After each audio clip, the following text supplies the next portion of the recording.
बीरबल की प्रसिद्धि और लोकप्रियता दूर दूर तक फैल चुकी थी।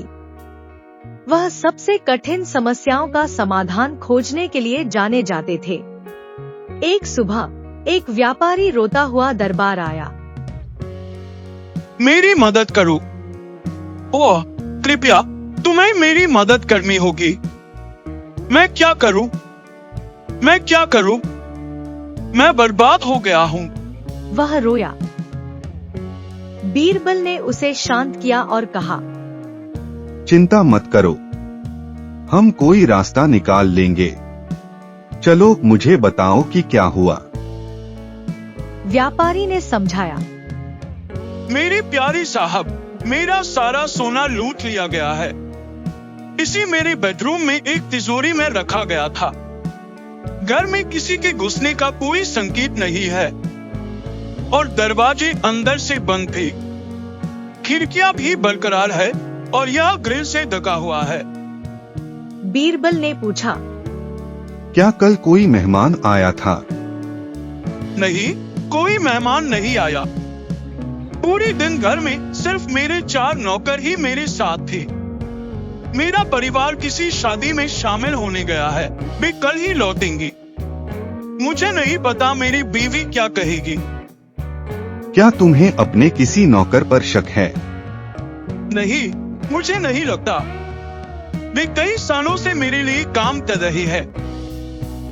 बीरबल ने कहा, अपने नौकरों को जल्द से जल्द मेरे पास लाओ। जब नौकरों को अंदर लाया गया तो बीरबल ने कहा, यह आखिरी मौका है जो मैं तुम्हें दे रहा हूँ। अगर अपराधी अपनी गलती मान लेता है तो उसे माफ कर दिया जाएगा और छोड़ दिया जाएगा। सभी सेवकों ने कहा, नहीं साहब, हमने सोना नहीं लिया है। बीरबल अपने कमरे में गए और अपने हाथ में 4 छड़ियां लेकर आए। उन्होंने उनसे कहा, इन छड़ियों में जादुई शक्तियां हैं।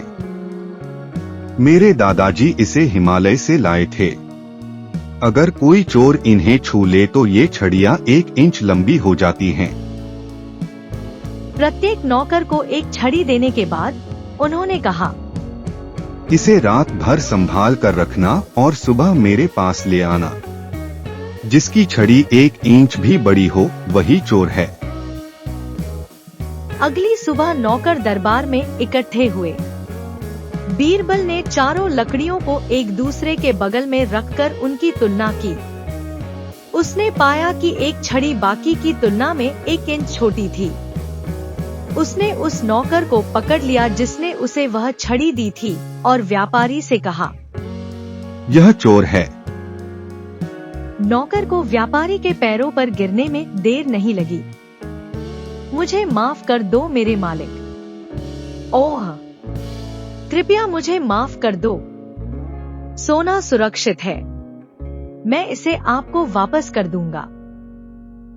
व्यापारी ने नौकर को सोना लौटाने का आदेश दिया और उसे बाहर भेज दिया। बाद में उसने बीरबल से पूछा, तुमने चोर को कैसे ढूंढा? यह आसान था। मूर्ख नौकर ने मेरी बात पर विश्वास कर लिया।